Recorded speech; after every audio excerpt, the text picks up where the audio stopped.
Ishrah li sadri wa yassir li amri wahlul 'uqdatam min lisani yafqahu qawli. Tinggal kita ini bisa mengontrol amal baik lebih banyak atau ke amal buruk yang lebih banyak.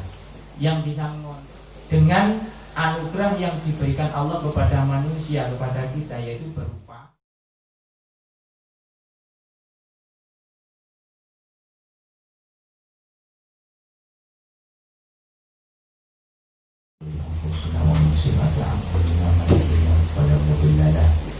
wa may yudlil fala hadiya lahu.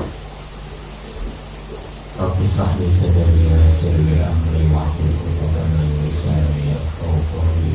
Amma ba'du. Bismillahirrahmanirrahim. Wa li hadzal kitab taqwaidul akhbar Imam Abdul Rahim bin Qadi bin Ahmad Al-Fadil rahimahullah wa nafa'ana bihi. Al-Fatihah. A'udzu billahi minasyaitonir rajim. Bismillahirrahmanirrahim. Alhamdulillahi rabbil alamin arrahmanir rahim maliki yaumiddin. Iyyaka na'budu wa iyyaka nasta'in ihdinas siratal mustaqim siratal ladzina an'amta 'alaihim ghairil maghdubi 'alaihim waladdallin. Amin.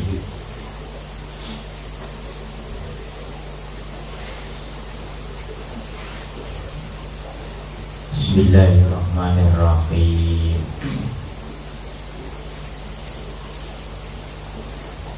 Wa su'ilalan ten suni berso sapa an-nabi alaihi salam jeung Nabi Muhammad sallallahu alaihi wasallam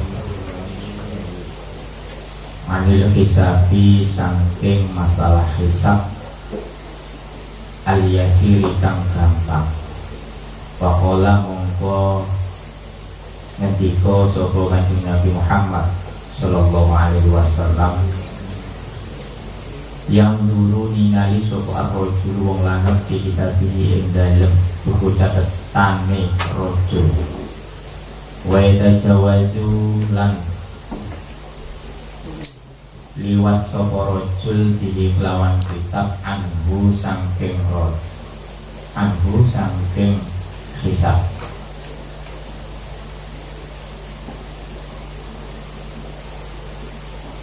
Terus kanjeng Nabi Muhammad sallallahu alaihi wasallam nalika disuni perso, maksudnya disuni perso niku kanjeng Nabi pernah ditanya oleh salah satu sahabatnya masalah hisabnya orang-orang yang dipermudah. Mergo keterangan sing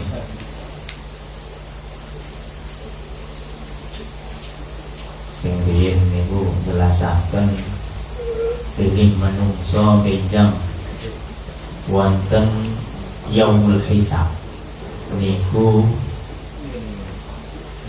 wonten sing dihisab gampang, ana sing dihisab kanthi angel.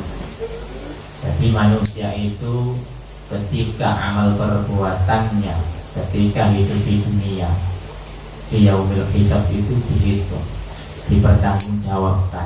Maka ada beberapa macam situasi dan kondisi yang dihadapi oleh manusia nanti di yaumil hisab itu.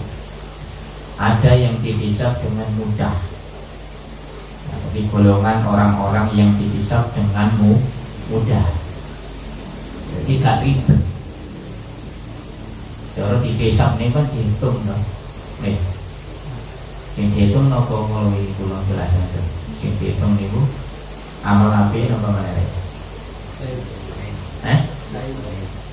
Yang dihitung niku yo baru. Nah, coba dibanding no. Jadi dibandingkan antara amal yang baik dan amal yang buruk. Nah, untuk hisab yang mudah itu dimiliki oleh golongan orang-orang yang bertakwa kepada Allah. Orang-orang yang beriman secara sempurna terhadap apapun yang sudah dinas oleh Allah Subhanahu wa taala. Nah, di antara hari akhir itu ada yang dinamakan Yaumul Hisab. Kondisi di mana manusia itu dihitung semua amal perbuatan sewaktu hidup di alam dunia. Dan di situ dibagi menjadi beberapa golongan, yaitu golongan orang yang dihisab dengan mudah. Ya, makanya dijelaskan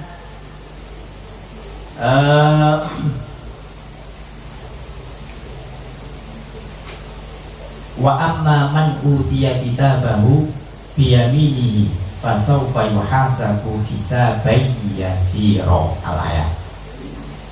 Ada golongan orang-orang yang dihisab dengan mudah, yaitu golongan yang mana nantinya itu akan diberi buku catatan amalnya dari arah kanannya. Dari arah kanannya itu berarti itu menunjukkan ya, bahwasanya golongan kanan itu adalah orang-orang yang selalu berbuat kebajikan, orang yang selalu berbuat kebaikan sewaktu hidup di dunia. Apa toh ono eleke? Ya ono eleke, cuman luwih akeh apike. Masih banyak amal yang baik bila dibandingkan dengan amal yang buruk. Dan amal yang baik itu cara diteliti niku kata. Begitu juga amal buruk manusia, yo akeh. Nah, tinggal kita ini bisa mengontrol amal baik lebih banyak atau ke amal buruk yang lebih banyak. Yang bisa mengontrol adalah diri kita sendiri. Dengan anugerah yang diberikan Allah kepada manusia, kepada kita, yaitu berupa akal. Dengan akal maka kita akan bisa memilih dan memilah mana yang baik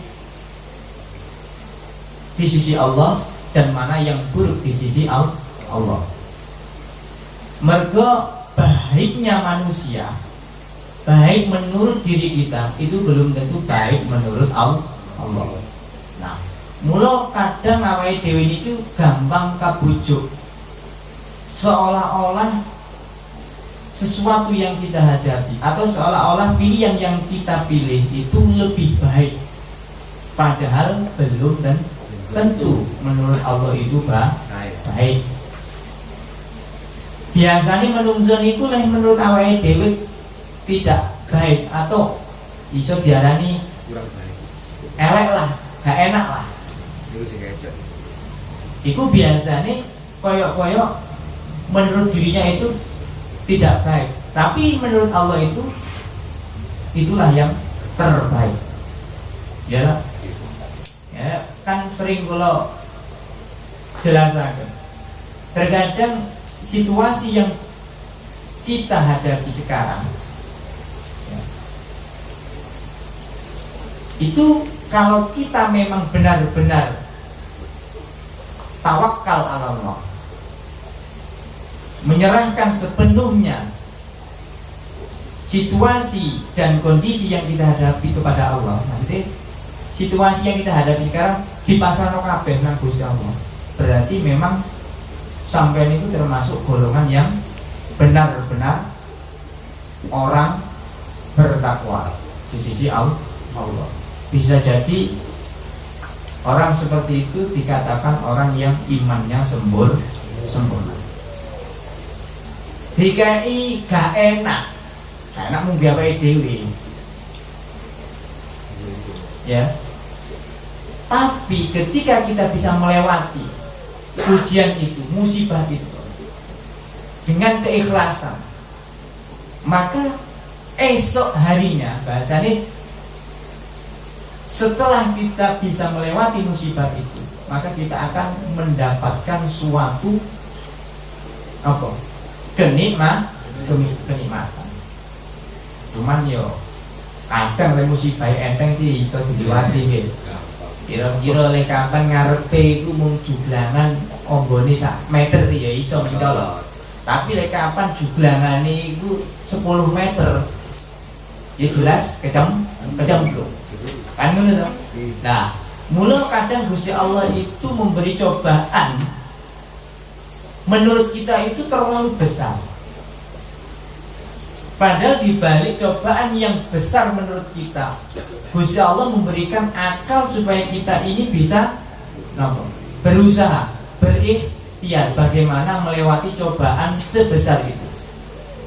Nah, kapan itu juglangane dawane utawa ombone 10 meter ya perlu bantuan loh. Berupa ya mbuh gawe gepek, ya mbuh nglangi. Kanggone sing iso nglangi. Nek gak iso yo wis pokoknya dengan jalan apapun lah. Pokoknya bisa melewati juglangan itu mau. Lah itu fungsinya akal. Jadi Gusti Allah memberikan akal kepada kita itu seperti itu. Nah, kadang itu akalnya dikalahno karo egone, dikalahno karo hawa nafsune dhewe. Dhewe musibah titik meneh wis sambate gak karu-karuan. Padahal di balik musibah yang diberikan Allah kepada kita, ya musibah itu adalah sebuah ujian. Ketika sebuah ujian itu bisa kita lalui dengan mulus, maka bijine piro? Lah ngono to. Ya tergantung ya. Ya akeh luruse ya 100 lah lurus kabeh. Kapan nah, wis pokoke karo ngono ku lah. Dadi ujiane Gusti Allah nang menungse gak beto koyo awake dhewe sekolah. Ya supaya ngono iki. Ya kadang ana sing lolos ya kok pertanyaan-pertanyaan sing sulit ya terkadang ya gak lolos. Iku wis wajar. Nah, kaya ngono iku. Berarti di antara golongan-golongan yang nanti di yaumul hisab itu terdapat beberapa macam. Ada yang dihisab dengan mudah, ada yang dihisab dengan sulit. Nah, jadi intinya mau loro sajane iki. Sajane iku wong sing dihisab niku ada dua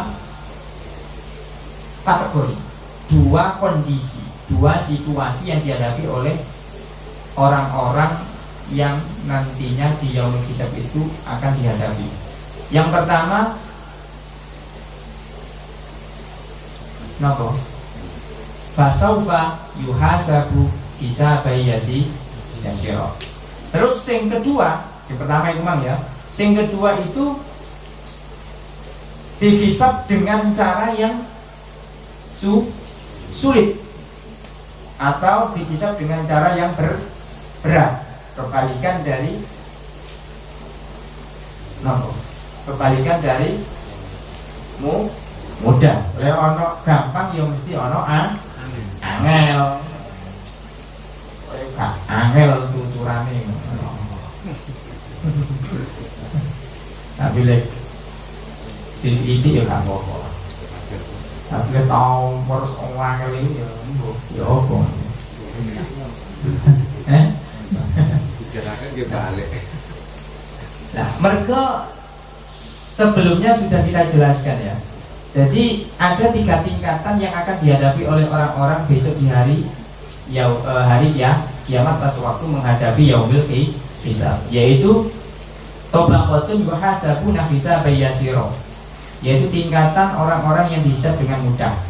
Kemudian tingkatan yang kedua adalah yuhasabuna hisaban syadidan, ya, dihisab dengan cara yang berat, ya. Terus yang ketiga itu yuhasabuna wa yunaqashuna tsumma yanjuna. Ngono. Tadi 3 golongan wingi kan iki tak terus tak napa jenenge tak barani iki. Jadi 3 golongan yang dihadapi manusia. Ada golongan orang-orang yang bertakwa, ya. Dia adalah golongan orang-orang yang akan dihisab dengan yasiron, mudah, gampang. Yang kedua adalah golongan orang-orang yang dikatakan itu nopo kufar, orang-orang yang kufur, ya, atau asyqiyah, orang-orang yang celaka. Itu wis otomatis yang ngomong kufur ya, itu wis mesti dia tidak akan selamat dari siksanya Allah. Jadi lengkapan takwa dia adalah orang yang beriman. Asyqiyah itu dia adalah golongan orang-orang yang kufur. Ya. Nah, golongan orang-orang yang kufur ini akan dihisab dengan syahidan, dengan hisab yang sangat sulit atau berat. Yang ketiga adalah golongan orang-orang yang nakwa,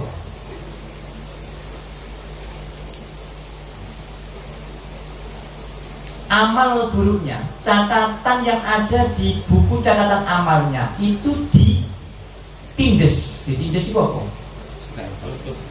Nah, ditutup ya, bahasa ditutup. Atau bisa juga dikatakan itu dihapus. Kesalahannya itu dihapus. Wayuna kosyuna, lan den tindes. Ya.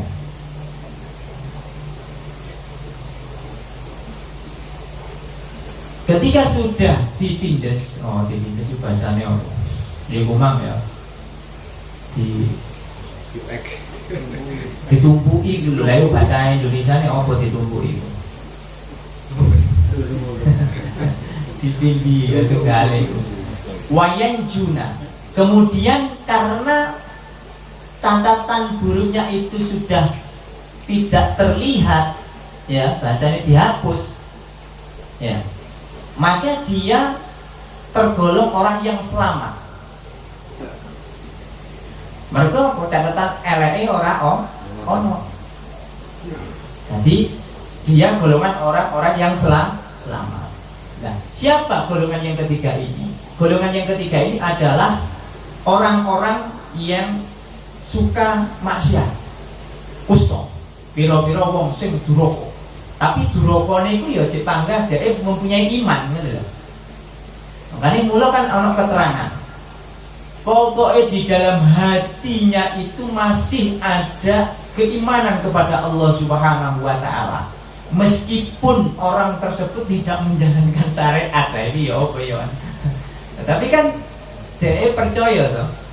Kapan Gusti Allah itu pangeran yang menciptakan semua makhluk, yang menciptakan dirinya juga, yang menciptakan alam semesta, yang menjadikan baik buruk, enak gak enak. Pokoknya ngakoni kebesaran Gusti Allah sebagai Tuhan semesta alam. Tapi kata jalakno syariat. Lah, orang-orang seperti ini termasuk orang-orang yang menjalankan atau melaksanakan kedurhakaan kepada Allah. Cuman karena dia mendapatkan fadl, mendapatkan kasih sayangnya Allah, dia terampuni. Tapi dengan catatan, ya loh, ini wong salah gitu ya masuk pena. Iya diucap-ucap sih, diumbah sih sampai resik. Tapi kan ya cek, bisa ngerasa no, enak, ngono. Iso ngrasakno suar. Tapi leh cara kula kongkon milih yo mau. Leh kongkon milih. Jadi itu tiga golongan. Tapi pada dasarnya ya, manusia itu dibagi menjadi dua cara ketika dihisab. Ya, mudah dengan sulit. Nah, utawa gini, orang-orang ketika menerima buku catatan amal mereka masing-masing, yang pertama diberikan dari arah kanan, atau bisa juga menerima dengan tangan kanan. Itu menunjukkan bahwasanya dia ahli kebaikan. Fa'amma man utiya kitabahu biyaminihi wa amma man utiya kitabahu bisyimalihi. Yang kedua adalah golongan orang-orang yang diberikan buku catatan amal mereka dari arah di kiri. Itu adalah golongan orang-orang yang suka berbuat keburukan. Ya. Jadi berbuat keburukan berarti itu golongannya siapa? Ya wong kafir. Orang-orang yang tidak beriman kepada Allah.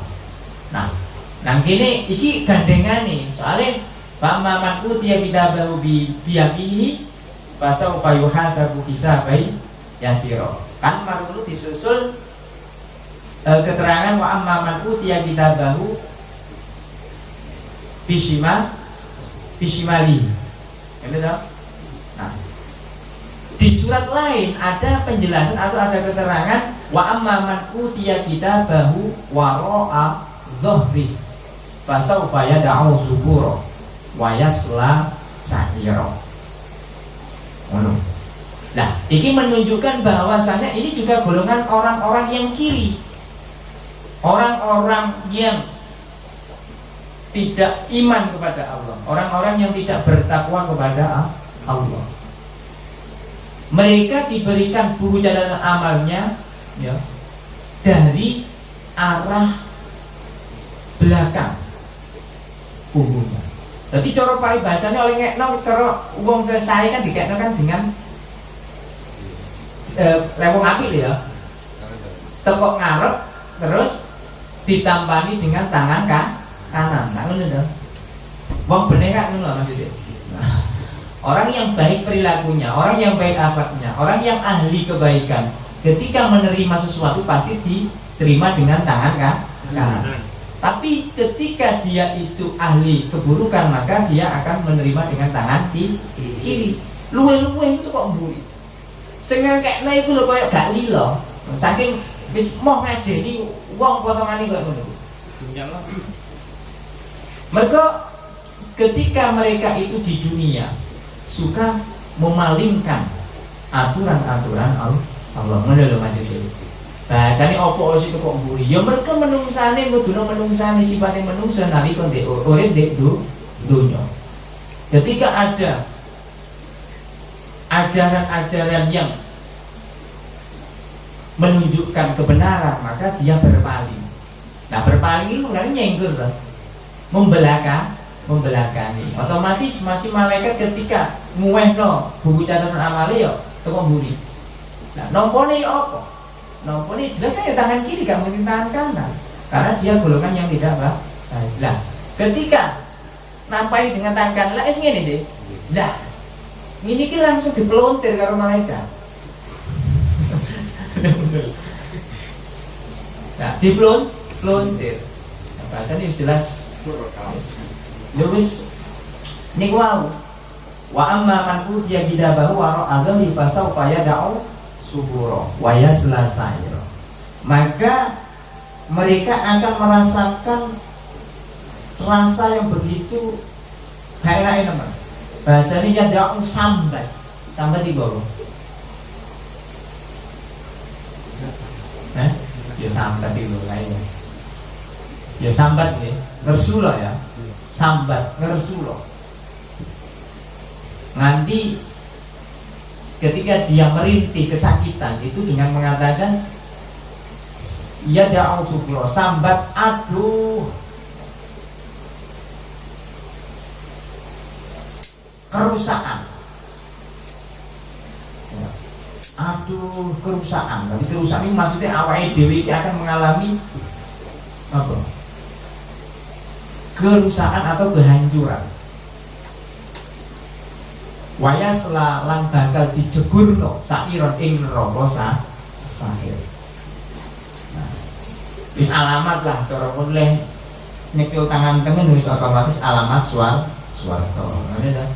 Leh nyekel tangan kiwa bahkan sampai membelakangi buku catatan amal mereka, maka dia akan merasakan neraka sahir. Nah, di situ ketika Kanjeng Nabi ditanyai oleh salah satu sahabatnya tentang hisab yang mudah, itu Kanjeng Nabi matur nih. Yang duru rojul bi kitabi wa tajawaju anhu. ada orang laki-laki atau ada laki-laki yang melihat buku catatan amal mereka, ya, melihat buku catatan amal mereka, wayatajawazu bi anhu, dan laki-laki tersebut melewati hisabnya. Jadi bahasanya ya ditonton tak ini. Wis alamat jenenge kata api kan ya. Napa? Tapi jabone wis api, cover-e wis api. Tulis ya si A. Langsung 100 menurut bahasanya. Wis otomatis bisa dibuka. Lek ngarepe api wis mesti jadone ya api. Nah, seperti itu Kanjeng Nabi menjelaskan. Jadi kok iso Kanjeng Nabi menjelaskan dong ini loh. Semua kejadian, bahkan ini kan belum terjadi dong, menurut kita. Itu Kanjeng Nabi sudah melampaui dimensi di mana ketika Kanjeng Nabi itu di-mi'rajkan oleh Gusti Allah. Jadi Kanjeng Nabi ketika mi'raj itu kan diperlihatkan ya semua kejadian umatnya. Dek swarga yang dek neraka. Kejadian wis pokoke kejadian yang belum terjadi itu sudah diperlihatkan oleh Allah Subhanahu wa taala. Jadi Mi'raj itu tidak hanya Kanjeng Nabi menerima wahyu berupa perintah sholat, tidak seperti itu saja. Tapi ketika Kanjeng Nabi di Mi'rajkan, itu kan sebenarnya Kanjeng Nabi itu kan dihibur oleh Gusti Allah sewaktu beliau ditinggalkan oleh orang-orang yang dicintainya. Siti Khadijah istrinya meninggal, wafat, no? Kemudian kakeknya juga wafat, sedih loh, ya, pamannya juga wafat, Abu Thalib. Akhirnya Kanjeng Nabi dihibur bahasanya, jadi ngomong kan menungso sama dengan manusia, no? Kanjeng Nabi kan juga manusia, punya rasa sedih, punya rasa sakit, Kanjeng Nabi ku yang ngomong itu. Ya sedih ketika ditinggal orang-orang yang dicintai. Lah akhirnya anjene iki kasih Gusti Allah. Kanjeng Nabi dihibur karo Gusti Allah. Ya kan? Jadi tamasya. Bahasane niku tamasya utawa rekreasi atau wisata. Nah, ini wisata boleh. Enggak bener loh. Wisata boleh sing sak temene ya. Jadi Kanjeng Nabi dijak jalan-jalan kalau malaikat Jibril, ngono lho. Nete buruk iku mah. Ya nang neraka, ya nang swarga, ya iso nyaksekno kon neraka iku ana golongan sing disiksa ngene. Terus ditakokno karo Kanjeng Nabi. Iki golongane wong sing yo napa? Malaikat Jibril kok oleh nyiksa koyo ngene. Dijelasno. Nang swarga yo ngono, kok iso ngrasakno enake koyo ngene iki. Amalane pas waktu urip di dunia koyo apa dijelasno karo malaikat Jibril.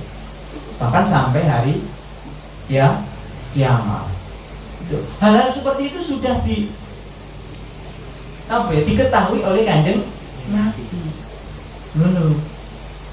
Nah, mula ya sekali awake dhewe percaya ta mboten menae. Iya dah. Kanjeng Nabi ya wis sumer. Nah, awake dhewe jarine amantu billahi, iman nang Gusti Allah, wa malaikati, dan iman kepada malaikat Allah, wa kutubi, kitabnya Allah, wa rusulihi, wal yaumil akhiri, ya, wa bil qadri khairihi wasarihi, wasarihi ini dia. Jadi ketentuan Allah yang baik dan juga yang buruk. Nah, ngono. Dijarinlah iman nang Gusti Allah nang Kanjeng Nabi ya kudu percaya apapun yang disampaikan oleh Kanjeng Nabi. Nah, tadi golongan yang dihisab dengan mudah seperti itu. Ya, harus ditotok kayak wong liwat ngono. Tetap ingin tidak ibu jatuh tanpa enggak, tapi wes disliwat kan dari maksudnya kita di tempat tangan tangan wes ahli suara kumang di wes kono budal, nah panggonan sing penuh dengan kendian kita. Wa yuqalu lan den ngendikano mislu muhasibatillahi ta'ala, muhasibatillahi ta'ala. Den ngendikano utawi padane bisa Gusti Allah taala al-mu'mina ing wong mukmin yaumul kiamat ing dalem dina kiamat. Kamu milati Yusuf alaihi salam kaya prilakune Nabi Yusuf alaihi salam wa ikhwatihi sertane piro-piro dulure Nabi Yusuf. Hai sekolah sekiranya dawuh sapa Yusuf utawa ngendika sapa Yusuf lahu maring ikhwati la tasriba ora ana cacat iku maujud alaikum ing atas sira kabeh al yauma ing dalem iki dina. Kadalika kaya mengkono-mengkono muamalah yaqul dawuh sapa Allah taala Gusti Allah taala ya ibadihe kaula la khaufun ojo kuwatir ojo wedi alaikum ing atas sira kabeh al yauma ing dalem iki dina wala antum lan ora ana utawi sira kabeh iku tahzanuna padha susah kabeh. Wa qala lan dawuh sapa Yusuf alaihi salam Nabi Yusuf alaihi salam hal alimtum ana ta weruh sira ma ing apa pantum kang agawi sira Yusuf kelawan Nabi Yusuf kadalika kaya mengkono kaul yaqul dawuh sapa Allah taala ibadi maring kawulane Gusti Allah taala hal alimtum ana ta weruh sira kabeh ma ing apa pantum kang agawi sapa sira kabeh kina kholaqtum nalikane nulayani sira amri ing perintah ingsun hal tadakkaruna ana ta eling sapa sira kabeh ma ing apa fa'altum kang agawi sapa sira kabeh kina kholaqtum nalikane nulayani sapa sira kabeh. Dadi intine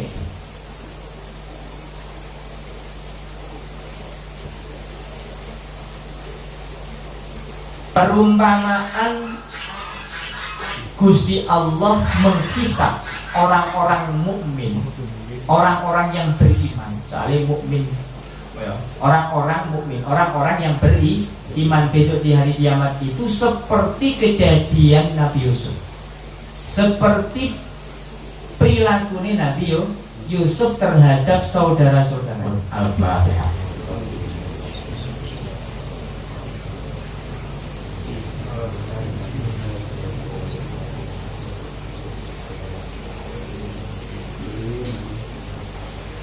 Wassalamualaikum warahmatullahi wabarakatuh.